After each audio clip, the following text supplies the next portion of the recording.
What is going on, Swoopers? Welcome back to another episode of Swoop Luke. In this episode, we'll be previewing tomorrow's big clash against Melbourne in the annual Big Freeze match at the G. Let's get into it.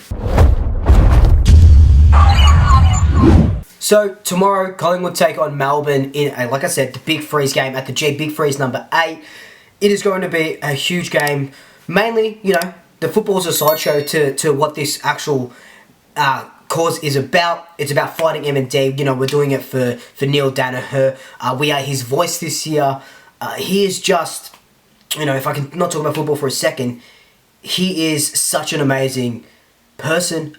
What he's been able to do, what he's been able to achieve while struggling with this absolute monster beast of a disease, it's second to none. And his family, obviously right behind him. The football community is behind him. Even people that don't follow football are right behind him in this cause. And it's great that, Melbourne and Collingwood have been able to do this for him and help him out with this.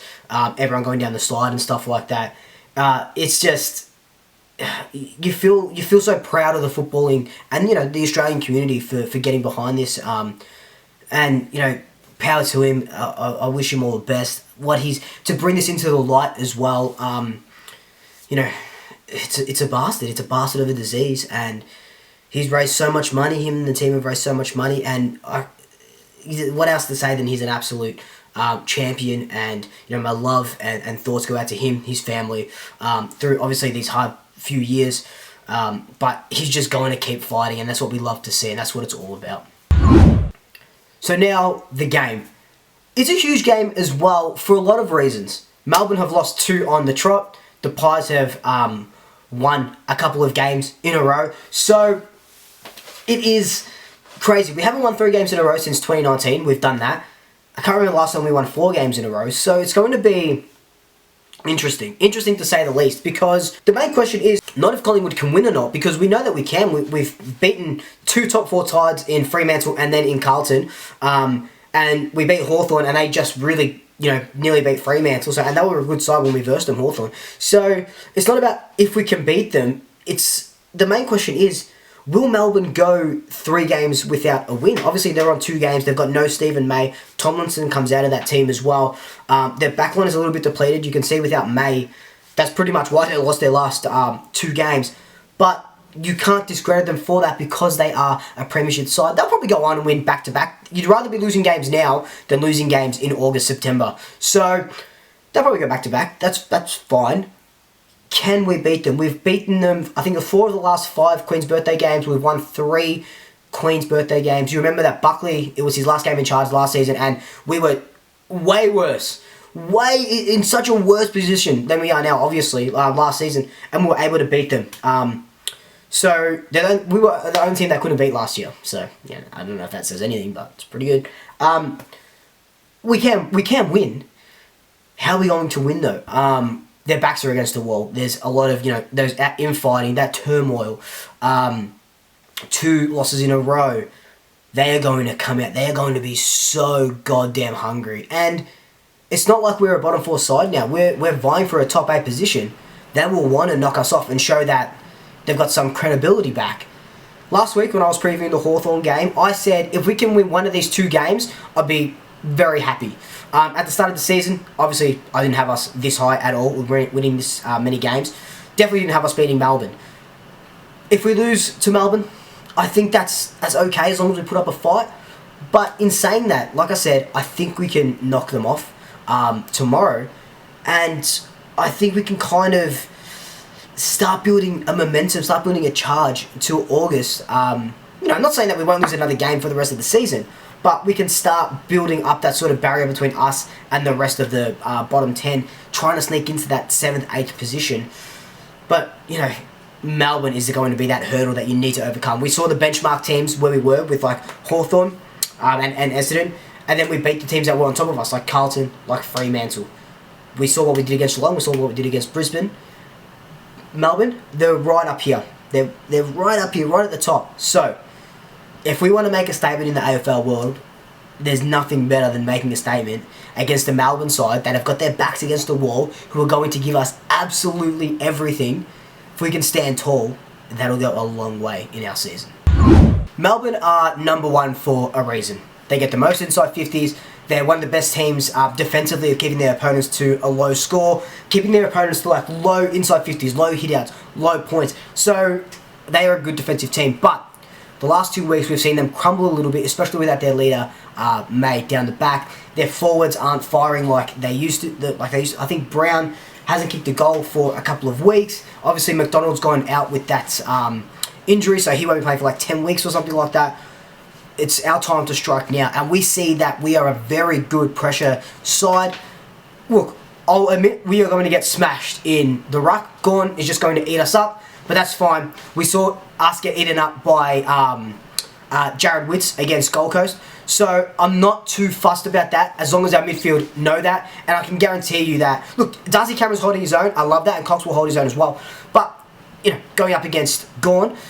So if our players can read the taps out, Melbourne aren't a really good clearance side. I think they're ranked 12th in clearances per game. So, look, not that we're any better, but if we can sort of get on top of them in that midfield, read Gawn's ruck taps, make Gawn our ruckman as opposed to, just like what they used to do with Grundy all the time, reading Grundy's taps. Make Gawn our ruckman and Darcy our ruckman as well. Have 2 ruckmans, read off that. I know it's easier said than done, but that's where we're going to get our dominance if we can mitigate Gawn's influence in the middle. We saw a lot last week with Hawthorn, and we kind of saw it with Carlton, where, yes, we are very good on the break ourselves, and we can run it down the middle and we take those risks and stuff like that. But coming out of half-back, we let Hawthorn really get their run off half-back. That's where Bo needs to stand up, Ginnivan as well, work on that sort of defensive side, stop them kind of pushing out of that half-back line. And we saw last week against Hawthorn where we just kept pumping it into our forward line, saw it against Carlton, saw it against Fremantle. Extra inside 50s, keeping the ball in there, pressured in the inside 50s. Again, that's where Ginnivan, where these small forwards come in to play. Also, the addition of Jamie Elliott in the team really, really helps us out. Obviously, laid out last week, and you can see it kind of hurt us a little bit because we miss, Elliott's probably one of our, if not the best forward that we have, especially with Mychek being a little bit quieter recently. And, who knows if Mychek even plays because he's got that knee bruising. There's probably someone that comes in late for him. So, Mychek, Jamie Elliott comes in, leading patterns. He can play tall, he can crumb, he can kick a goal. I hope that he kicks 3 or 4 tomorrow. I don't see him kicking 4, but maybe if he kicks 2 or 3, that'd be great. Jordan De Goey needs to stand up as well. He's doing well in the last couple of weeks to kind of build on that early season form that he had. He kind of went up, then he dipped, then he just needs to go up a little bit more. Show us that, you're that $1 million player. I say this every week, but show us that you're the $1 million player that we want. And let's get there. It's going to be exciting. It's going to be a really good game. Clayton Oliver, Petrarca. Look, Petrarca's had a couple of couple of games. You can see him coming up for the big occasions. Clayton Oliver's just, go all the time. Langdon, the best wingman in the game, all Australian. You would think he's the first name on that paper. We've got to close him down, whoever's playing on him or against him. Look, we're not going to play a hard tag on like Clayton Oliver or anything like that. Kind of like maybe what we did with Cripps and Walsh, kind of mitigate their influence, but not a very hard tag, just kind of maybe a little bit of a run with, because you can't let those sort of guys dictate how the game goes, because they're your match winners. Oliver, Petrarca, Brayshaw, you saw what they did in, the 2021 grand final. They were the ones that started Melbourne coming over that, halftime deficit or whatever it was to the Bulldogs and running it on. You saw those handballs and stuff like that. So you can't let these guys get that run on, especially because we've had a knack recently where we'd be up by 30 points, let the other team come in through little bits and pieces there. You let them kick 2 or 3 goals in a row, and they've got all the momentum. So we have to arrest that sort of those goals in a row. We saw it against Carlton. They kicked 5 goals in the second quarter in a row, and then in the last quarter they kicked 4 in a row. And Hawthorn, I think, kicked 5 over the end of the second quarter, start of the third, or something like that. So we can't let teams run on like that, especially teams that just come off a premiership and have got 2 losses in a row. We need to put Melbourne to the sword when we can. That's another thing as well. Accuracy inside 50. We have a habit of kicking more points than we do goals recently, or kicking points where they should easily be converted to goals.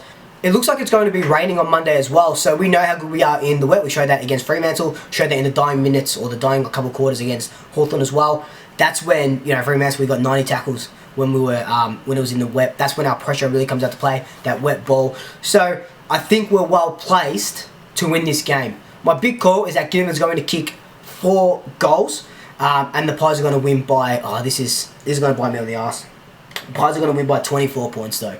But this has just been my preview for the big Melbourne-Collingwood clash. Also, I'm going to be more than likely live streaming and doing a watch-along for Monday's game because I've got COVID, so COVID for a second time, so I'm back in isolation, can't get to the game unfortunately.